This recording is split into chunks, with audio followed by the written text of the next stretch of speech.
So as we have new people joining, I just wanted to announce, and you should have a prompt that comes to you, that we're going to be recording this session.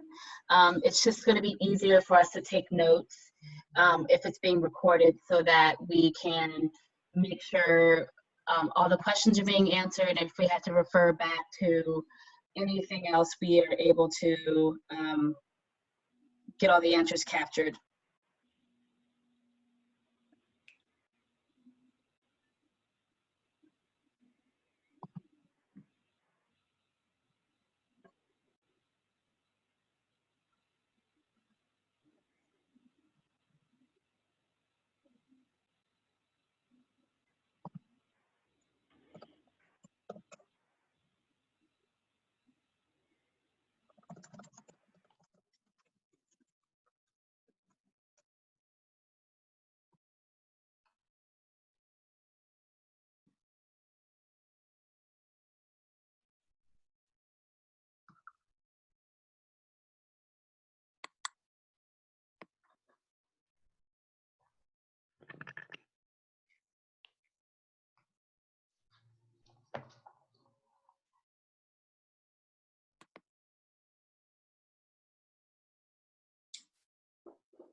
It's so nice to see everyone.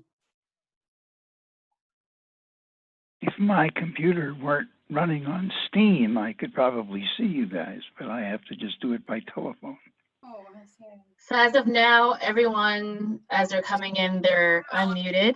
But once we get started, we'll probably get going. I will introduce our parking services representative, and then he's got the list of questions from people who submitted online. And at the end, if we have any other Q&A, I will unmute anyone. So I just ask that if you have questions, you can write them down for later or use the chat feature. This is our first time doing a Zoom, and I'm not sure what everyone's comfort level is, but you're more than welcome to type a question in the chat feature. If not, once I have the end of the session, I can unmute people.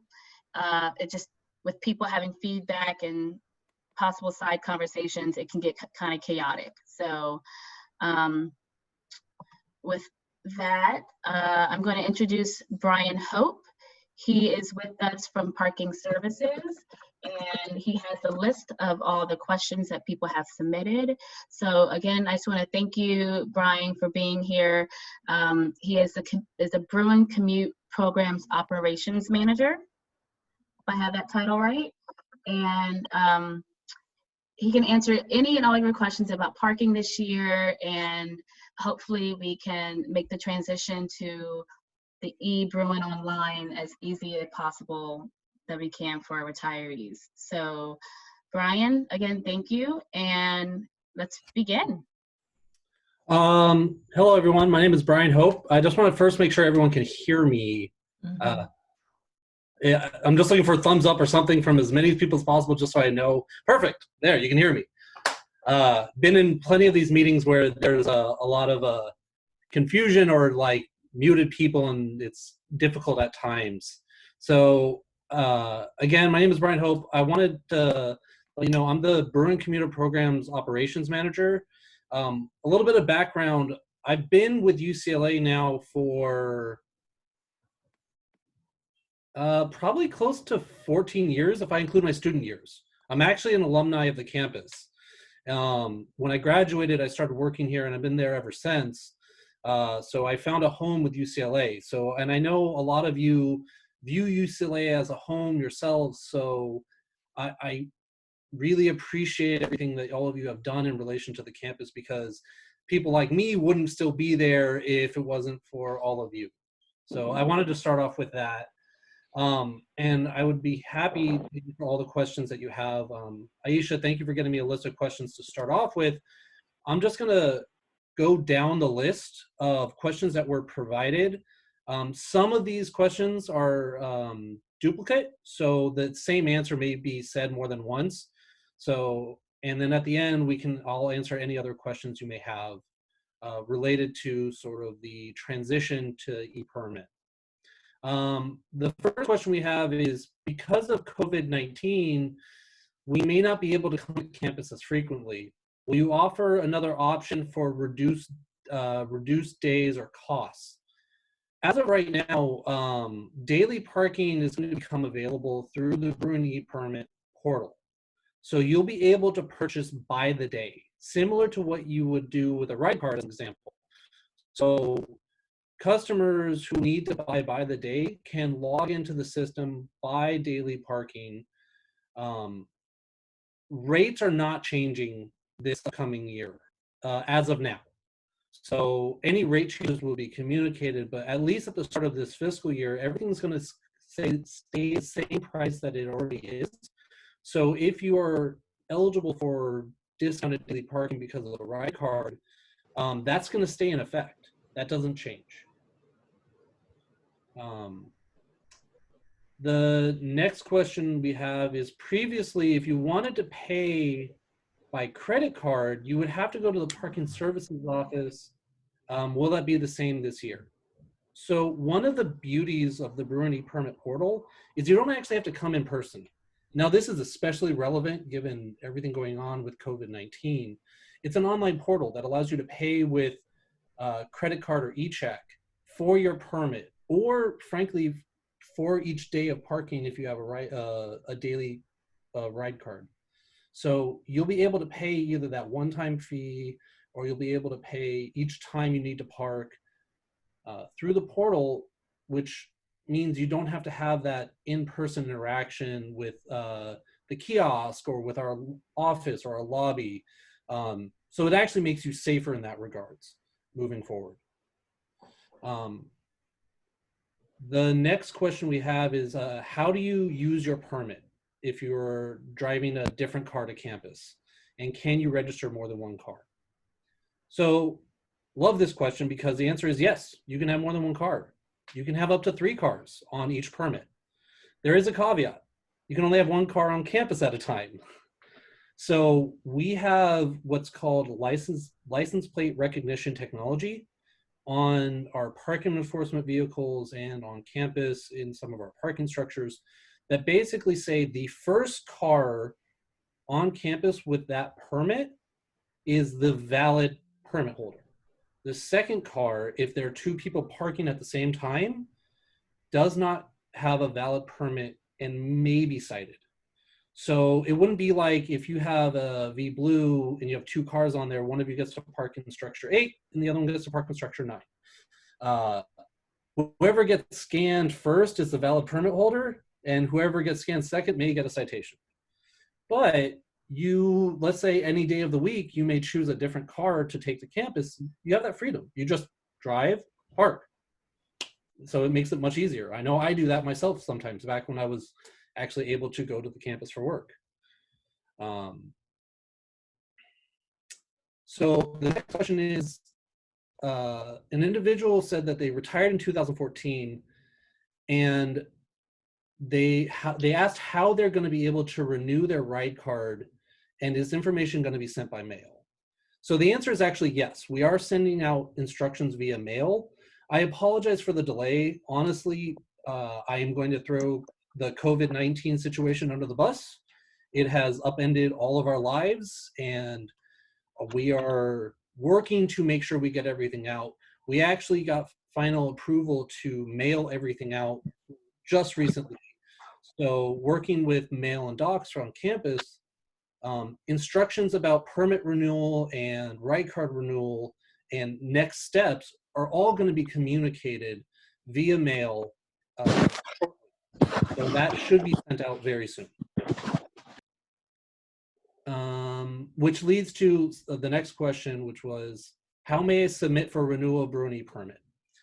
on the instructions will be a hyperlink to submitting for a permit renewal. So we're going to collect information from you on how you would like to, if you would like to renew your permit, sorry. And we're also going to provide instructions on how to get you set up with that, how to create an account, what your next steps are. All of that is going to be fully detailed in that communication that is mailed out.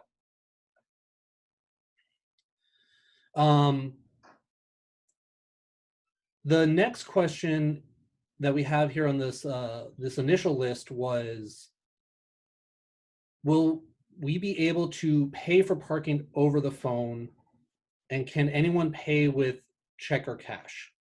So unfortunately, we are not able to accept over the phone payments as in like a phone call.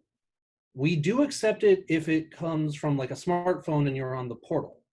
So if you pay for parking on the portal, it doesn't matter if it's a computer or your smartphone, that's fine. But over the phone, talking to a person payment, we're not able to do that at this time. We are still going to have we technically will still have the ability for people to come into the lobby and pay, but full disclosure, I do not know when our lobby is going to be open because of the COVID-19 situation. So should you need your parking before the campus is back open for normal operations, purchasing a permit would have to go through the e-permit portal.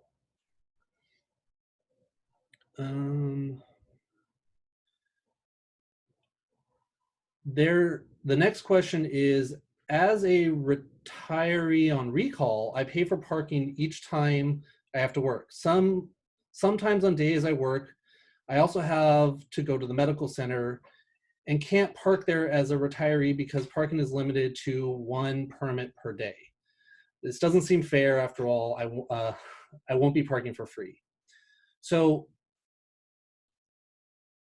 as of right now, the parking privileges are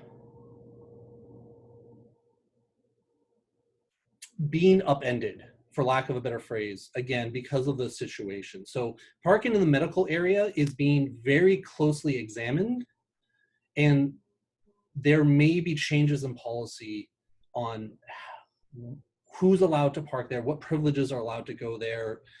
So all of that is under review, and any changes will be found on our website and will be communicated. We do include hyperlinks to our permit privileges information, and as soon as any updates are announced, it will be on our website and will be communicated to everyone. I will say though that if you have a daily permit, you're pretty much restricted to the lot that it is assigned to as part of your daily permit. If you are a V Blue or another permit holder, there will be a degree of mobility that you will have, and there should be no changes to those privileges for now, but that may not be true. As I said before, some things are under review due to the COVID-19 situation. Is a UCLA logon necessary for access to the Bruin e-permit system? If so, what do I do if I don't have one? So it actually isn't required to have a UCLA logon to log into the Bruin e-permit system.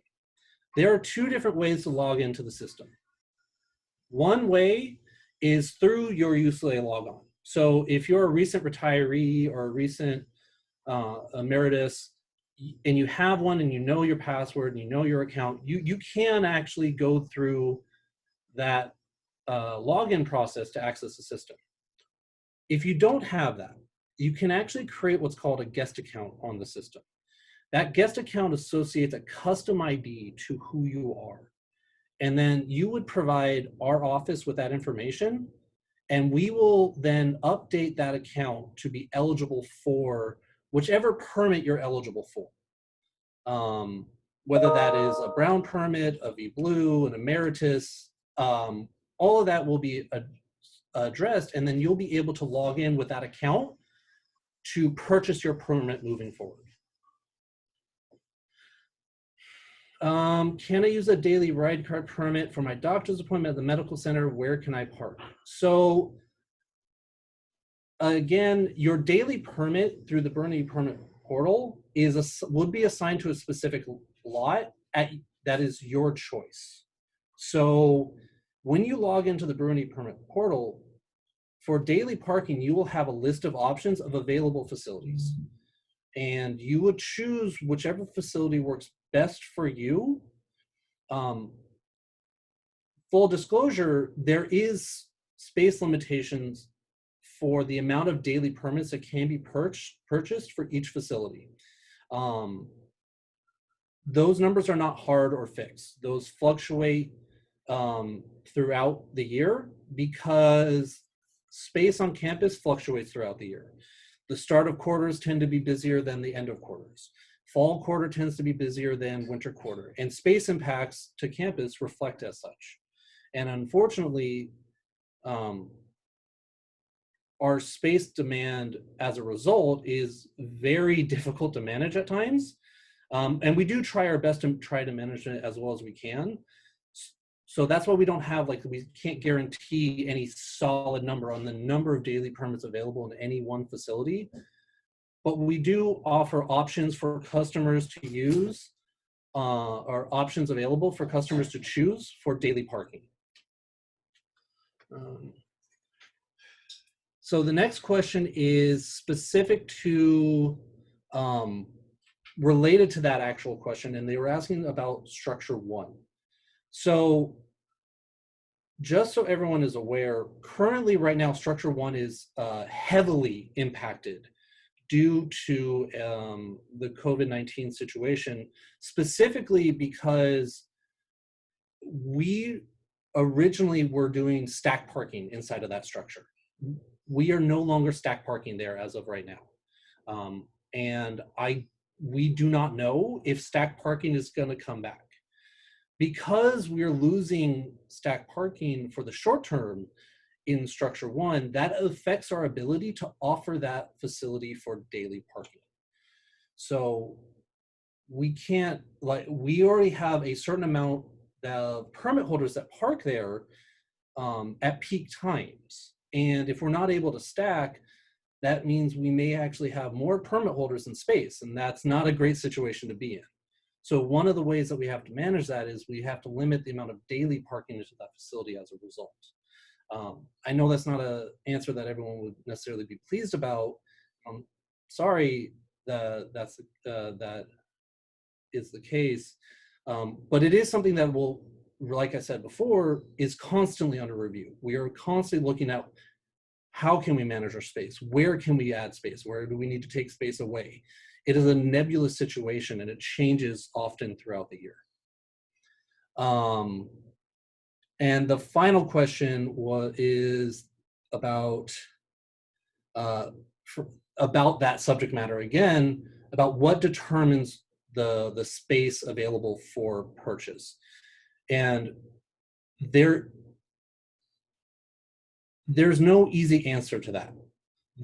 It's based on the space counts at peak time during the day. It's based on the permit sales that have occurred inside of that facility with permit holders and various other customers. It's based on the impacts as a result to other situations. A good example would be, I don't know how many of you are aware of this, but we had a major structural issue occur in parking structure 18. Well, when that occurred, we had to move out 50% of the people that parked in structure 18 to alternative locations, which was 1, 8, 9, and 2. As a result, we have much more impacts in structure 1, 8, 9, and 2 as a result. So all of those drive the decision-making into what space is available for purchase on a daily basis and what is not. Now, as I've been talking, there have been a couple of other questions that have come in. And the first one is, from Dave. I went to the website earlier today and it appeared that the renewal online was not available yet. When will it be available? The renewal online will be available, let's call it in a little bit of a stage. The first step would be when you receive it in the mail, you'll have instructions on next steps in terms of creating an account or submitting a survey on whether or not you even want to renew your permit or not. That's the first step. The second step sort of lives in our office, which is updating those accounts to be eligible to purchase their permit through the Bruin e-permit system. That most likely will happen sometime in the near future. Unfortunately, I can't give a solid date because right now we're still waiting for guidance from campus administration as to when we can actually sell parking again. One of the things that happened recently was parking effectively more or less got shut off due to COVID-19. So for a lot of our like permit holders and students and staff, it just wasn't an option available anymore for a lot of them because of the situation. And we ended up turning on a lot of free temporary parking for some of those customers. But the situation is changing. We are waiting for guidance. And as soon as we get guidance, that'll help drive the dates of when some of these things will need to be done by and drive sort of the decision and what information we can provide. I apologize that I couldn't give you something more solid, but this is the information we have at this time. What about combining retiree permits with handicap parking? Okay, this question is from Judy.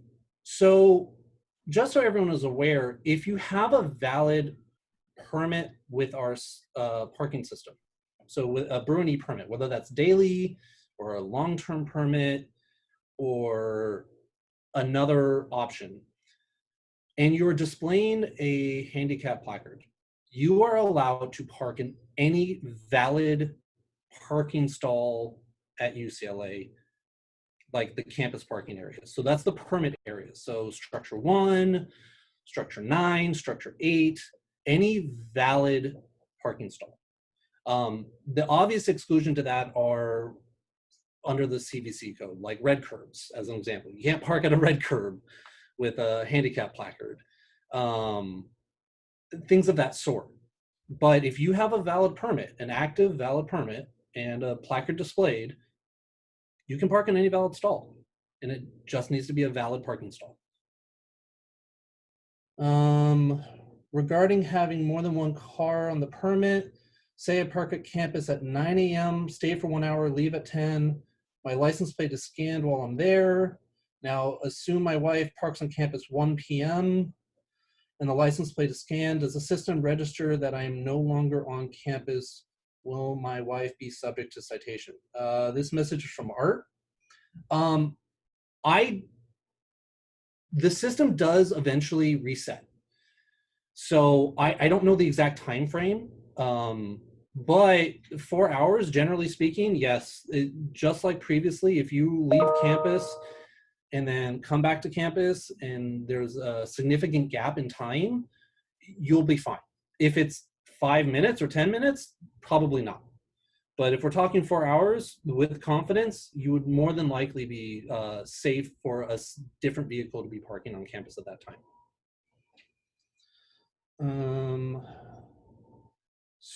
Carol asks, if I get to structure 1 before 8 a.m. and have a blue permit, will I be able to park for an hour or so for medical appointments? I would refer you to the parking privileges. Again, structure 1 is a little bit in a unique situation and everything is very dynamic and under review right now.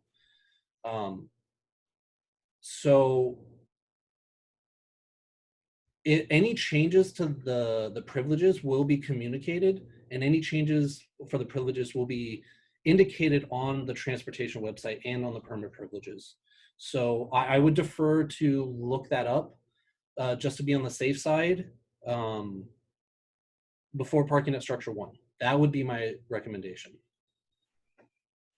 Next question, Rhonda, when can I expect to receive the mailing about the e-permit parking? You should expect it hopefully sometime next week.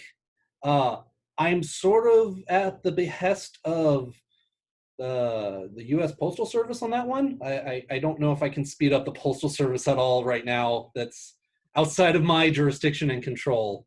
But the mailing is going out, and you will receive it soon. And as I said, it'll provide you instructions on what to do, and if you need assistance, how to contact us for to get additional assistance. Just so everyone is aware, our operation is currently working remotely, and we do have customer service representatives that are answering phone calls and answering emails. And we do have people available for chat. So should you require assistance, please feel free to reach out, and they will provide you as much information as they can and assist you however much they can, so to help facilitate getting you set up for this e-permit process. The next question is from Rachel. Will there be a physical permit? No, there will not. So just so everyone is aware, last year, I can't remember the exact number, but eliminating physical permits for faculty and staff saved somewhere around 10,000 pounds of paper, and then another few thousand pounds of plastic. Like it's a very environmentally unfriendly item, having a parking permit. So to go e-permit is very sustainable moving forward, and we are very happy with how it rolled out with faculty and staff, because the conversion went fairly well for most faculty and staff. So not having a physical permit, ultimately not that bad of a thing in our experience. Can we park in X stalls with a handicap permit? Yes. If you have a valid active permit and you are displaying a handicap placard, California Vehicle Code is very clear on this. You are allowed to park in any valid stall. And I stress parking stall, not a zone, not like a passenger loading zone, or a yellow loading zone, but a parking stall. Yes, you absolutely are allowed to park in any valid parking stall as long as the placard is displayed and you have an active permit. Thank you for the question, Maggie. Next question is from CK. What is the process to apply for a ride card? The ride card will be similar to the regular e-permit process from the perspective of it'll be through the e-permit portal. The instructions that we're mailing out to everyone will tell everyone how to sign up for this, how to create an account, how to submit their interest in having their product moving forward. And then we'll do our magic on our side so that you'll be set up for this moving forward. And then we will provide you instructions on how to purchase parking daily through the portal, through the e-permit system. Okay, and next question was, thank you, Aisha, for passing this question along. As a returning customer, if we decide not to purchase a permit this year because of COVID and not wanting to come to campus, will we automatically be on the list the following year? I'm not sure I understand. I think this one, from the wording of it, it was sounding like they are letting their permit lapse. Mm-hmm. Because it's difficult to get a permit. If they lapse this year, how are they able to get one next year? I currently do not see any reason why not. This process is far simpler to manage, frankly, moving forward. So, and especially given the situation, if you don't feel comfortable and you don't want to buy a permit, you don't want to come to campus, don't spend the money. It's okay. Like, it should be fine moving forward. And frankly, if you want to convert to a ride card, so you just buy by the day, that might be a viable option rather than actually owning a permit. Because then you just log into the portal, buy for the days that you need, and then you're good to go. This next emailed question kind of sounds like they were wanting to go online now to create an account, but because I think you said there's nothing to buy, there's no way to sell parking now, so there's not an option for them to buy anything. So parking is essentially free on campus right now. I wouldn't say essentially free. Okay. It's a little complicated. Okay. So it's parking's in a weird situation right now, for lack of a better phrase. It's, if you need to come to campus, like if you go to Structure 1, you don't have a permit, parking enforcement is enforcing inside Structure 1 right now. I just need to make that clear, make sure everyone's aware of that. They're actively going through there and they're warning people that don't have a permit. So you do need a permit to park on campus, but we weren't charging people, like a lot of customers, for parking on campus if they had campus business. And this was mostly directed at people working in the medical area, so that because a lot of them were part of the COVID response, they were able to buy weekly permits inside the medical, not the medical area, inside of Structure 1, Structure 8, and some other locations, specifically due to COVID-19 response. Now, things are changing, and I don't know anything for certain. We're waiting for guidance ourselves. I do know that parking enforcement right now is actively patrolling Structure 1. They are warning people who do not have a permit, and they are warning people that are cross parking outside of their area without a cross parking permit. So if you have, let's say I, as a permit holder, I'm listed in Structure 8.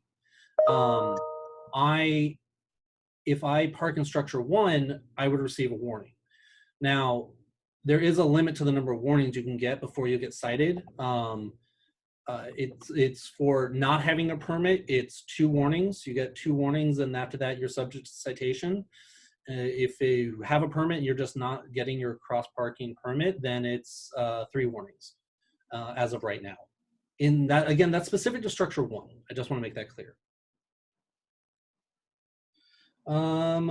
Okay, I think we had 2 more questions come in. Is the ride card the same as the e-permit portal? I was hoping to use a physical ride card at the kiosk. So the daily permit in effect is the same. I need to let everyone know that permit sales at the kiosk are not an option anymore. So there is no more daily permit sales at the kiosk. So there won't be anyone, you won't be able to stop by the kiosk and show a ride card and purchase your daily permit anymore, unfortunately. The kiosks are actually going to become more information only. They're no longer eligible to take payment. A lot of that has to do with audit compliance and making sure that we're what's the phrase? That we are not PCI compliance. Forgive me, I'm forgetting the exact technical term, but it's basically that we're not allowed to collect payment in person at an information booth like that anymore. So the information booth, especially the one on Westwood Boulevard, is strictly an information booth. If you need a permit, you will have to go through the Bruin e-permit portal. Next question, since we will be notifying parking of our decision to renew for the academic year, will we be individually notified as our account will be updated after? Yes, you will each be individually notified when your account has been updated. So when you submit, let's say you're creating a guest account. If you create a guest account and you provide us that account number, you will receive a notification when we update the account to make it eligible to buy a permit or a ride card or whatever you're eligible for moving forward. Next question from Janice. What if I don't receive next week's mailing about registering for e-permit? Who do I contact? I would recommend calling our general line. As I said before, we still have staff available that are working remotely to answer the phones and answer questions. We also have staff answering emails. We do have a chat feature on our Ask Transportation. So as I'm sure everyone is aware, like, you know, technology has exploded in use now. Everyone kind of has to live on their computers. That chat feature is something that we actually really recommend because it does get to a live person. And that person does respond to the chats and would provide instructions and can link you to online instructions that we have and possibly videos that we have for what you need to do. Are you able to park in the Jewel Stein lot with an e-permit? So unfortunately, no. The Jewel Stein and medical center areas are considered visitor parking only, specifically medical visitor parking only. So it is not part of the e-permit system. Those are a pay on exit system as of right now. So you basically have to enter in, you pull a ticket, and you pay on exit. It does not incorporate into the Bruin e-permit system. However, all of our other facilities are part of the e-permit system. So structure 1, 8, 9, 18, 2, so on and so forth. Those are all e-permit related structures that are eligible for e-permit parking. Is the rate next year going to be $150 for the year, $13 a day, $11 for handicap? So the $150, yes, and the $13 daily, yes. I believe we have already transitioned the handicap permit to $13. So, but I need to double check that. Just so everyone is aware, handicap parking was eventually going to be the same price as the daily permit. So there was just a daily permit. So the placard ultimately is what gets you your mobility and your access to park in other locations. And then it's just a permit, a daily permit that you are utilizing that makes you eligible to park on campus. Is the guest permit the same number to be used every year? Do you need to register each year for a new guest account? So once you create a guest account, you're done. The guest account number that gets assigned to you would be your guest account number or your account number. Sort of like your university ID number, it's the number assigned to you that lives with you. So in our system, you would just need to know that number. Good practice would be to write down that number somewhere. Make sure you have a password that you know. I don't recommend writing those down because that's bad data security practice. But it's your account. Now, if you have a hard time logging into your account, please reach out to us because we can assist with helping you get access to the account or help with resetting the password or providing other instructions. And if we need to go down the route of creating a new account, we can, but reach out to us first. It's so we can help troubleshoot it initially, so that way we can get you back into your account. What number is the general line? I should know this off the top of my head because I've said it so many times. I have 310-794-7433. That's it. Yes. Perfect. That is our general line. And again, that'll ring into our call center, which currently is working remotely. And we do have people staffing that phone. And we are not going to change that for the foreseeable future. And just so everyone is aware, our phones are active from 7:30?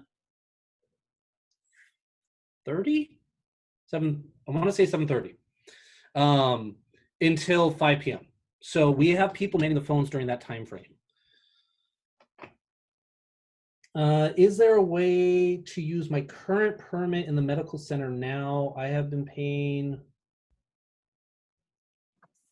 413 daily rate. I think they might just had a typo, just meant the $13 daily rate.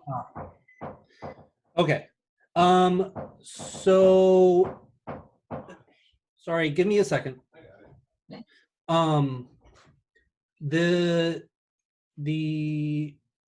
So as we mentioned before, medical visitor parking is considered a separate parking area. So it is any permit on the e-permit system is not considered eligible in that area for as of now, just so everyone is aware. But again, please, I recommend checking the privileges. A lot of things are in flux. I really recommend everyone looking that up. I apologize that I can't give a solid answer on that regards. But I just want to confirm that I'm hearing this right. So no retiree or emeriti permit is valid in the medical center. Because sorry, I know specifically meant daily. Sorry, my apologies. Specifically daily. Daily e-permits are not valid there. So because the question was related again to that $13 daily parking. So those are not valid. The retiree and emeriti permits, the privileges, again, please review them. I don't have a solid definitive answer if there's going to be changes. If there are, they will be communicated on the long-term permits. because as of now, I believe it's for the permits, they're 3 hours allowed. Mhm. So that's for those with an emeriti permit or a V Blue permit. Mhm. Okay. Yes.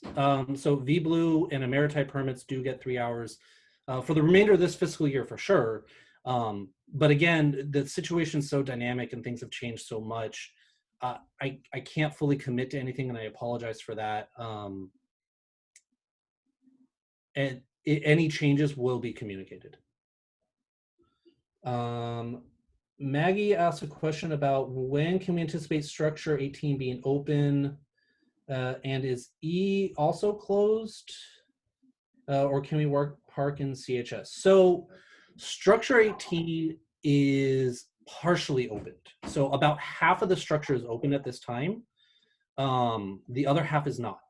So, and I don't have an update that I can provide regarding whether or not the second half will reopen. Frankly, we have structural engineers and a construction company going through there, evaluating things there, and they've been doing so for months now. And it even in the last couple weeks, things have changed. So I can't tell you when that's going to reopen because I don't know. But Lot E is open, and CHS, like the visitor area, so the underground part where it's pay station parking, is open as well. So those are not closed as of right now. There is only just 2 specific tiers of structure 18 that are closed.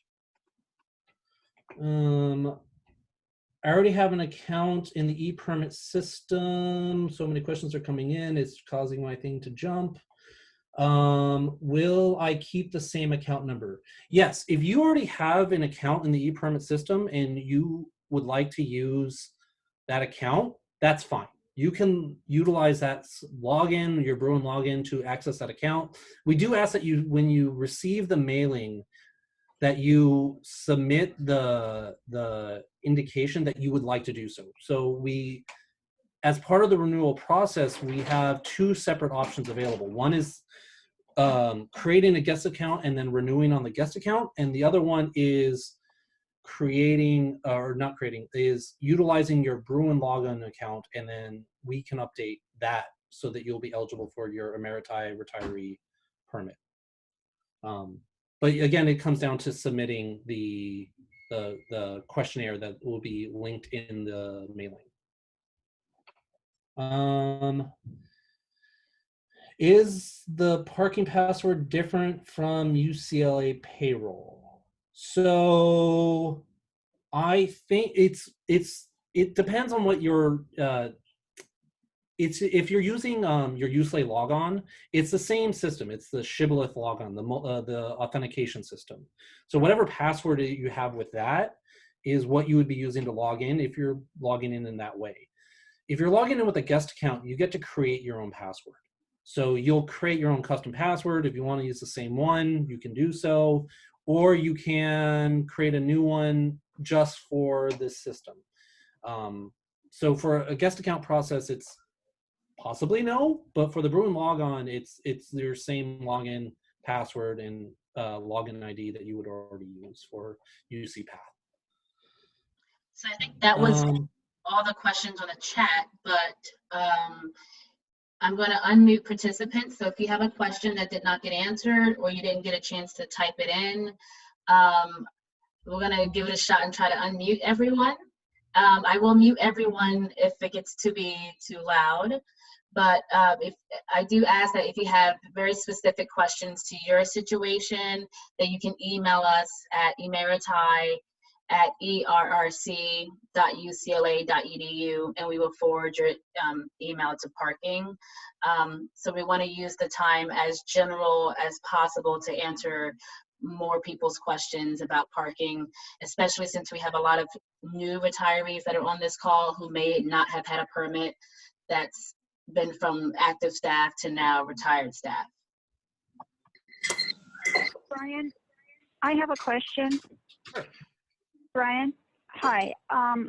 In the past, for a couple of years now, whenever I would log on to the site to look at the new academic year privileges, sometime after, it was always after July, they were never there. And finally, I was told I had to go into the office, and they said, oh, well, it won't be until like maybe August. So my question is, with things being so fluid now with COVID, how will we get, or when do you expect things to be actually posted? Oh, sorry, Brian. Hello? So I'm sorry? it's yes. So we're, again, given the situation, I don't know if I can commit to a date, and I apologize for that. I will say, though, that our privileges were posted on our website as a PDF. That is in the process of review to see if we can find the right format for that moving forward, to make it sort of easier for and more customer friendly for people to be able to look up their privilege. And it is going to be online. And we're currently looking at possibly sort of simplifying it in a way so that it's easier to look information up on your permit privilege. And we're hoping to get everything online relatively soon in the near future, and specifically in the month of July, on the website, and have everything updated then. Our goal is to try to get it done as soon as possible. Full disclosure, for the last 2 months, things have been a little crazy. So we had originally intended for everything to be online already, and we knew how we were getting everything online, but things sort of changed because of the situation. But it should be online moving forward. Okay. Brian, this is Raymond. Hi, Raymond. I've held I don't know, there's somebody talking to me. Have had a Blue E for about 19 years. And I pay annually with a check when I get the letter. When can I expect the refund check? Since I've paid from the time the campus closed until the end of the fiscal year. That is a great question. I know that we have been, the instruction, and admittedly, this is the instruction that we've also been receiving from Central Campus Accounts Receivable, that refunds should be expected up to 30 days after the return to normal operations. And we don't know when normal operations are going to return. Now, I do know that refunds are being processed. I do not know where accounts receivable is on any specific refund. I would be happy to get you into contact with our accounts receivable team to sort of help facilitate that. Thank you. So that way we can give you more information. I see that Margie G has a question. Yes, I have a question. I saw Dave Lowenstein. I go on to my, get to the parking. I'm not as a retiree, I'm still as a staff. And I've been retired since 2007. What can be done for that? So you're saying when you log in, you're using your Bruin logon, correct? Right. Mm-hmm. Okay. So please contact our office, because that is a good example of a case where we can update your account to reflect your retiree status. Okay, because they've been trying to do this every year when I go into the parking, and they've struggled with it. And so that's why I go in to pay parking, because they send me to Bruin online and they can't fix it. And so I've just lived with it. But now that everything is going through a portal, I can't just live with it. I think also a lot of times, Margie, your department has to make sure that through human resources that it's in the system that you are retired. A lot of that comes to. Yeah, I was a MedNet before, and then it changed to just a log on. And they did everything when I left, but when it came to parking, it just did not identify me as a retiree. It's still as a staff. Okay. So what we can do in your case is we actually, because of the e-permit system, we gained a lot of functionality to be able to handle individual cases like this on a more direct basis. So we're not quite as, at least for retirees and emeriti, quite as like beholden unto the HR system. In this case, we can actually update your account to reflect your true status. So I would really recommend reaching out to our office and talking to our customer service representative, because they can update your status so that you will become a retiree. I can do that once I receive my renewal. Yes. The only other thing I could do is re-enter myself as a guest. And it can go either way. Yeah. But I recommend, personally, I recommend going through the Bruin logon. Okay. Because that connects to your full history. Yes. And you'll be able to see a lot of your own history then in terms of your permit history. So that's what I would recommend in most cases. But again, we can update the account directly on a case-by-case basis accordingly to make you a retiree status. Okay, I'll wait until I get the letter and everything, and then I'll contact the office. Okay. Any other additional questions? I have one. Brian, a quick question. You spoke about, I sometimes come on campus to do some work, so I'm there like 2. So you said we can buy 5 days at one time down the road? Would that be correct? We set up, so that was related to the COVID response. So we did a special permit for COVID because originally when things like, honestly, when we got the announcement to everyone needs to remote work and only essential staff was to stay on campus, we basically turned on our cross parking feature for everyone. But they had to buy daily, and that became really cumbersome. So we had to make some special permits on the fly that were 5-day permits for essential staff and other people. It's not within our normal practice. Okay. Maybe it's something to think about down the road, though, because I'm sure other retirees like myself who come back twice a week to work on projects, and we don't buy the whole pass. Mm-hmm. We just buy it. It is something that we can explore. Yeah. Because we're always looking with this. One of the beauties of the e-permit system is that, one, we have actual data that we can actually show trends now, like where people are parking, where they're not parking, how like where are we heavily impacted, even things like time of day. So we can see what time of day we're actually busy now. Whereas before it was sort of the person who's been here a long time had a best guess because they've experienced a lot.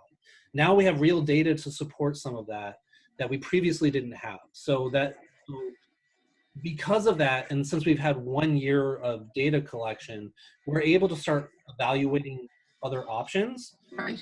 And as we move forward, we can see what we can and can't do.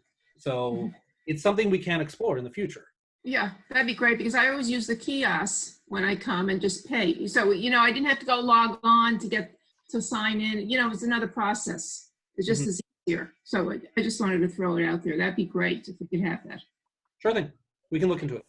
Thank you. Aisha, are you going to put all this in one of the letters, or updates that you send out to the retirees? Yes, I'm recording this whole session, and it'll take me some time to transcribe all the questions, but I'll make sure it's all uploaded to a PDF and share it with everyone. The different links. Okay. That'd be great. Thank you so much. Any other questions?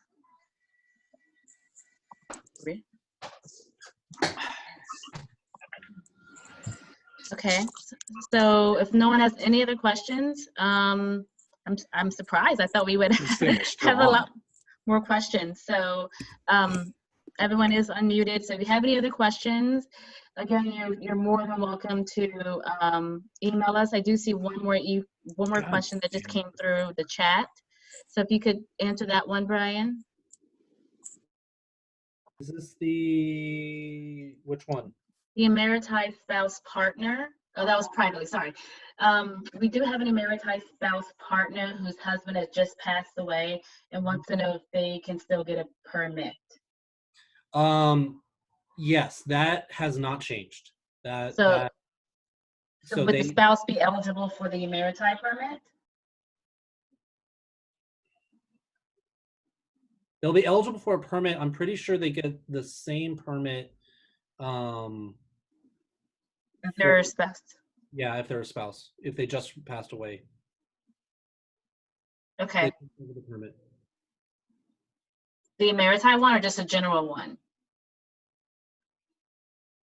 There's always a weird gray area when Emeriti faculty and their spouse, there's a lot of cross benefits, but if that Emeriti spouse passes away, do those privileges then get passed on to the surviving spouse?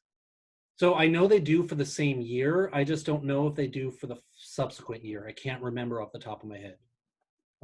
Forgive me for that, sorry, because there's so many parking rules, even I have to constantly reference them. Again, why we want to simplify them and try to make them a little bit more manageable for everyone involved. I confidently, they take over the same permit for the same year. I'm not positive about subsequent years. Okay. So I think the biggest thing for us is to kind of wait to see what happens at the end of this fiscal year. I know you said a lot of things are in flux as far as retiree and emeriti parking privileges, both at the medical center and just in general when it comes to getting the portal, the Bruin online parking permit. So as soon as you get communication, I'll definitely share it with everyone. It's definitely been an interesting, challenging summer for everyone. And, you know, we really appreciate the discounts that parking allows our emeriti and retirees. And once there's more communication for the new fiscal year in July, we'll definitely share that with everyone. Any other last minute questions?